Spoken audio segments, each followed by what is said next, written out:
Children of class 6, good morning. Welcome to my YouTube channel and get ready with your book. And this is the book of Real English of class 6.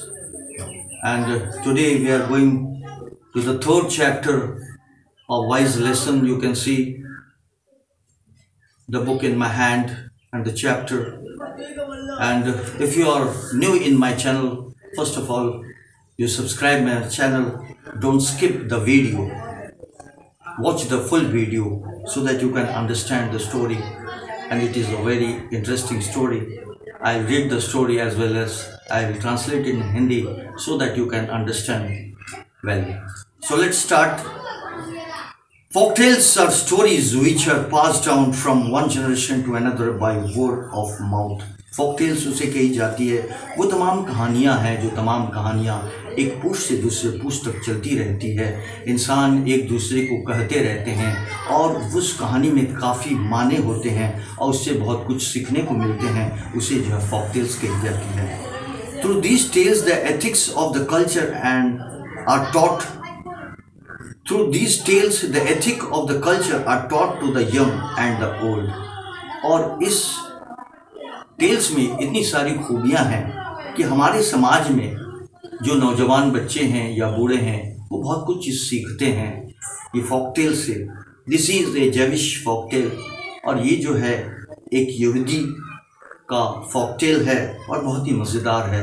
इस कहानी को आप पूरा सुनते रहेंगे। In a town on a remote island lived a God-fearing man. Remote island के town में एक गॉड फेयरिंग इंसान रहता था। उस wife could not have children, जिसकी बीवी जो है माँ नहीं बन पा रही थी। One day however she became pregnant, और एक रोज़ जो है मालूम हुआ कि वो माँ बनने वाली है। And her husband rejoicing in his heart at the glad tidings, और उसके शौहर जो है इतना खुश हो गए ये खुशखबरी सुनकर। ये जो आप देख रहे हैं ग्लैड टिडिंग्स, ये खुशखबरी सुनकर उसके शौहर बहुत खुश हो गए।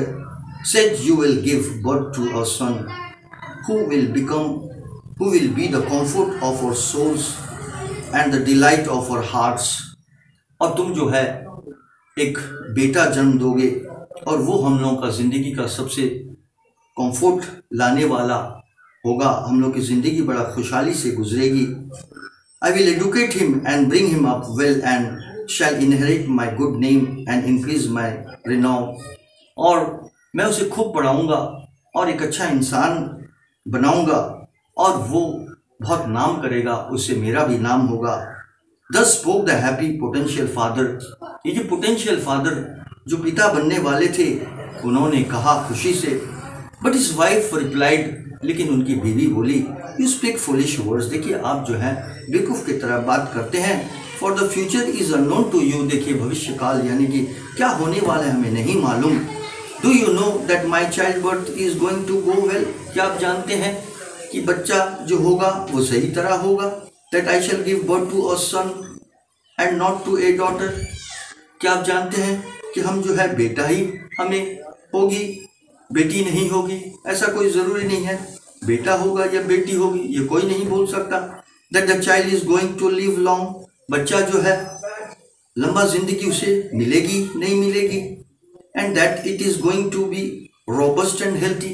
जो बच्चा पैदा होगा वो मजबूत, तंदुरुस्त और हेल्थी बच्चा होगा। रोबस्ट देखिए स्ट्रॉन्ग एंड हेल्थी। तो हम लोग कुछ नहीं बोल सकते कि बच्चा कैसे होगा, बेटा होगा या बेटी होगी, ये हम लोग पहले से गेस नहीं कर सकते हैं। You should not have spoken such idle words and boasted. आपको जो इस तरह की बातें नहीं बोलनी चाहिए थी।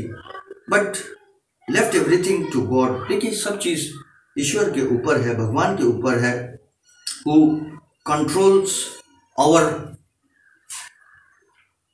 डेस्टिनीज, जो हमारे डेस्टिनीज को कंट्रोल करते हैं। डेस्टिनीज का मतलब देखिए events that are to take place in people's lives in the future. तमाम जो फ्यूचर के जो भी चीज़ होने वाले हैं वो तमाम जो है गॉड के हाथ में है। इंसान कुछ नहीं करता। It may befall you as it once befall a certain dervish, और ये बिफॉल का मतलब टू हैपन टू समबॉडी। ये जो है किसी को भी हो सकता है, किसी को नहीं भी हो सकता है, और इस तरह का घटना आपके साथ भी हो सकता है जिस तरह का घटना एक दरवेश के साथ हुई। या दरवेश उसे कही जाती है member of religious group who performs a fast dance as part of worship. ये जो आपको दरवेश है वो व्यक्ति है जो आपको रिलीजियस डांस करते हैं, और पहले दौर के राजा बादशाह के दौर में जो है ये दरवेश राजा के अंडर में नौकरी करते, और उसे जो है वही नौकरी में अपना ज़िंदगी गुजारा करते। वो हर राजा के पास रोज़ाना जाते और वहाँ पर वो रिलीजियस डांस करते। When her husband asked her what had happened to that dervish, she told him the following tale. जब उसके शौहर ने पूछा अच्छा दरवेश का कहानी क्या हुआ, जरा हमें सुनाओ, तब उसकी बीवी जो है ये कहानी बोलना शुरू की। There was once a dervish in the service of a king. एक दरवेश था जो राजा के वहाँ पर नौकरी किया करता था। The king used to give him a piece of cake and a bowl of honey daily. और रोज़ाना उसका मेहनत जो है राजा उसको एक केक दिया करते थे और एक कटोरा हनी यानी कि मध दिया करते थे। The dervish used to eat the cake and put the honey into a jar which he always carried upon his head. और वो क्या करता दरवेश, जो केक को खा लेता लेकिन जो उसके पास मध होता वो लेकर के जार में रख लेता। ये देखिए जार जो आप देख रहे हैं, मिट्टी का जार का यहाँ फोटो है। वो हमेशा वो जार लेकर अपने सर में चलता, केक खा लेता और जार में वो जो है हनी को रख लेता। और जो है Honey however in those days was very expensive. और मध जो है हर ज़माने में महंगा रहा, आज भी महंगा है। हनी जो है हमेशा महंगा होता है। One day the dervish noticing that his jar was nearly full. एक रोज वो देखा कि अब मेरा जार भरने वाला है। Thought of the high price his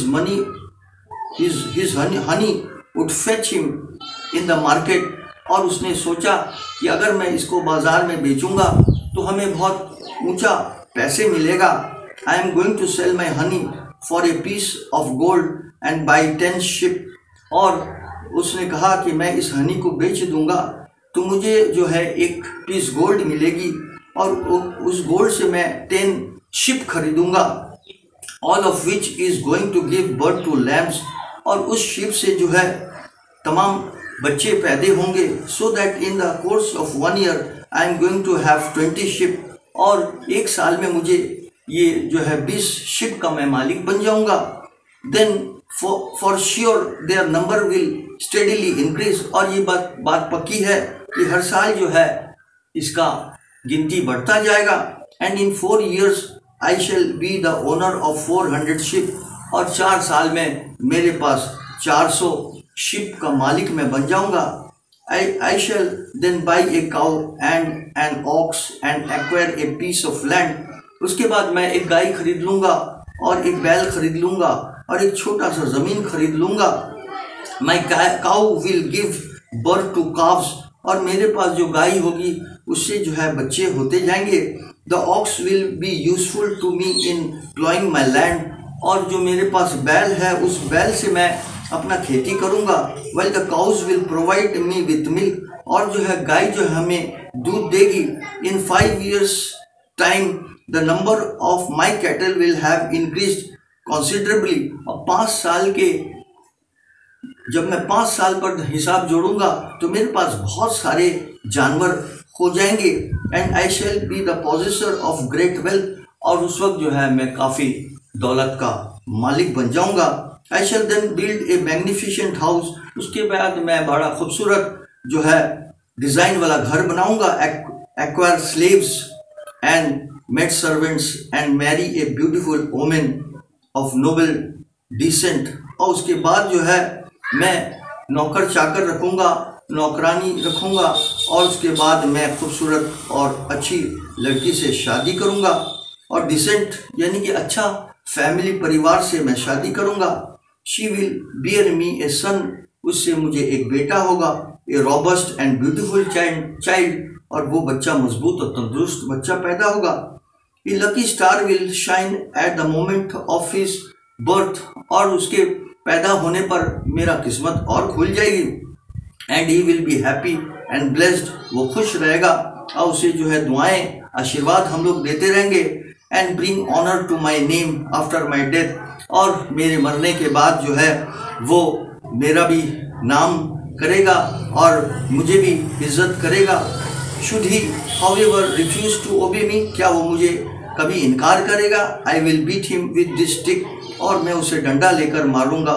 दस and the dervish was so caught up in his daydream that he raised his stick which hit the jar and broke it, और वो बोला कि अगर मेरा बात बेटा नहीं मानेगा, देखिए दरविश के हाथ में एक डंडा है, वो डंडा उठाया और जो है सीधा उस जार में उस डंडे को जोर से मारने लगा, और जैसे वो मारने लगा the jar of honey along with his daydreams was lost, और ये जो दिन में जो ख्वाब देख रहा था वो टूट चुका और जार टूट गया, पूरा हनी गिर गया। I have told you the story continued, the wife of the pious man just to give you a lesson that it is not wise to speak of things that are uncertain. तब उसकी बीवी बोली कि देखिए जो चीज़ अभी हमें नहीं मालूम है, और उसकी बीवी जो है बहुत Piyush PIOUS Piyush very religious, यानी उसकी बीवी जो है बहुत मजहबी थी। तो उसने कहा कि देखिए इस तरह का जो है हम लोग फ्यूचर के बारे में नहीं सोचेंगे, जो कुछ अभी हम नहीं जानते हैं कि क्या होने वाला है, इस तरह हमें नहीं सोचना चाहिए। Remember the words of king Solomon who said do not boast yourself, और बादशाह सोलोमन ने जो कहा कि देखो अपने आप जो है तुम घमंड न दिखाया करो, for you do not know what will happen to you next, क्योंकि तुम्हें नहीं मालूम है आगे में क्या होगा।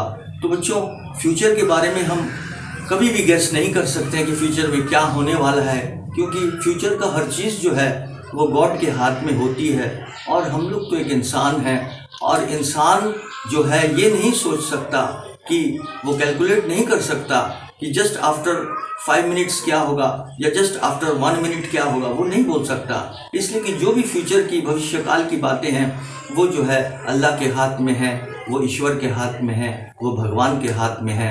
इसीलिए हम लोग को कभी भी फ्यूचर के बारे में जो है हम लोग जो है सोचते हैं, प्लान करते हैं, ऐसा हैबिट हमें नहीं बनाना चाहिए।